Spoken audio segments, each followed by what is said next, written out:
मुहर्रम के हवाले से एक बात कर लूँ, ये 10 मुहर्रम का रोज़ा, रसूलुल्लाह सल्लल्लाहु अलैहि वसल्लम ने इरशाद फरमाया कि आशूरा का रोज़ा मुझे अल्लाह की रहमत से उम्मीद है कि 1 साल के गुनाहों का कफ़ारा है। तो बड़ी फजीलत है। रमज़ान के बाद सबसे ज़्यादा फजीलत आशूरा के रोज़े की है, 10 मुहर्रम का रोज़ा। समझ रहे हैं? मुहर्रम में हमें शरीयत ने क्या करने का हुक्म दिया है, इस्लाम क्या कहता है?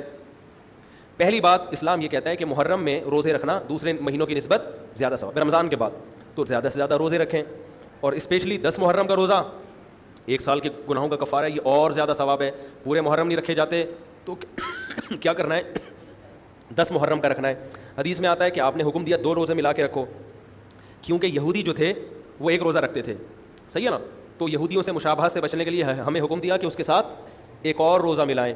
तो उलमा ये कहते हैं कि आजकल यहूदी 10 मुहर्रम का रोज़ा नहीं रखते, तो अब मुशाबहत ख़त्म हो गई है।